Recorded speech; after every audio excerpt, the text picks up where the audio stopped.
जय माता दी। आप सभी को बहुत ही सुंदर माता रानी का पचरा गीत सुनाने जा रही हूँ।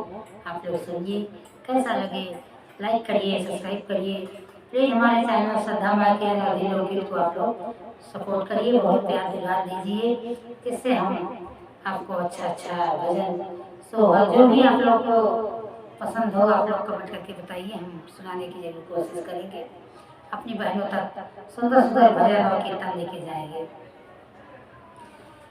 हथवा मैं जोड़ऊं बाघा भैया पढ़ूं मैं तोहर पैया पढ़ूं मैं तोहर पैया नु हो भैया मैया जी के हमरे घरवा लौले इहा पिठिया पे बैठौले इहा हो भैया मैया जी के हमरे घरवा लौले इहा पिठिया पे बैठौले इहा हो। गैया के गोबरमा गाई बयांगनानी पाई बयांगनानी पाई बहो भैया चरिया दिया नाज लाइब मैया के बैठाइब हो भैया चरिया दिया नाज लाइब मैया के बैठाइब हो। गौआ से बज जाबो लाइब चुनरीमा गाइब चुनरीमा गाइब हो भैया मैया जी के चुनरी पे नाइब मैया के माँ नाइब हो भैया चुनरी में गोट वाला गाइब मैया के पहिराइब हम। हथवा मैं जोड़ऊं बाघा भैया पढ़ूं मैं तोहर पैया पढ़ूं मैं तोहर पैया नु हो भैया मैया जी के हमरे घरवा लौले इहा पिठिया पे बैठौले इहा हो भैया मैया जी के हमरे घरवा लौले इहा पिठिया पे बैठौले इहा हो।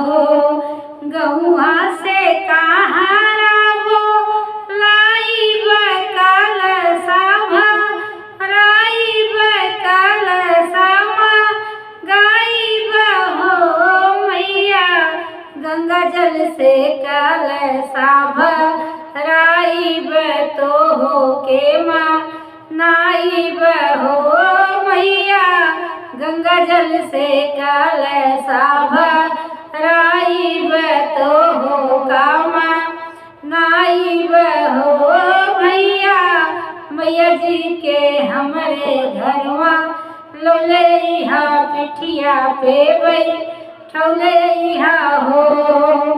गौआ से मालिया वो लाइब फूलवा माँ गाइब फूलवा माँ गाइब हो भैया फूलवा के गजरागू हाइब मैया जी के पहिराइब हो भैया फूलवा के गजरागा छाइब मैया के पहिराइब हो भैया मैया जी के हमरे घरवा लौले इहा पिठिया पे बैठौले इहा हो।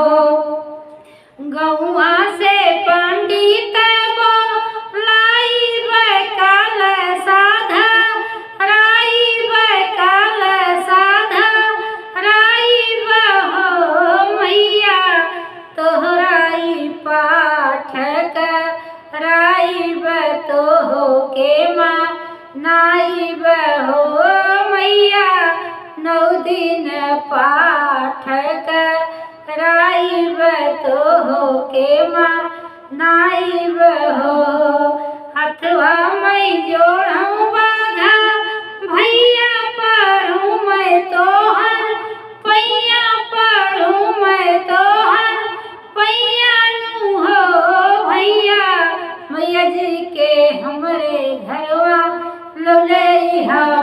पिठिया पे बैठौले इहा हो भैया मैया जी के हमरे घरवा लौले इहा पिठिया पे बैठौले इहा हो। जय माता दी, प्रेम से बोलो जय माता दी। हमारी माँ बहुत ही निराली है। जगत जननी माँ जगदम्बा की कृपा हमारे सभी भाई बहनों पे बना रहे। और पूरा वीडियो आप लोग फुल वॉच करिएगा और प्लीज लाइक करिएगा, शेयर करिएगा। जय माता दी।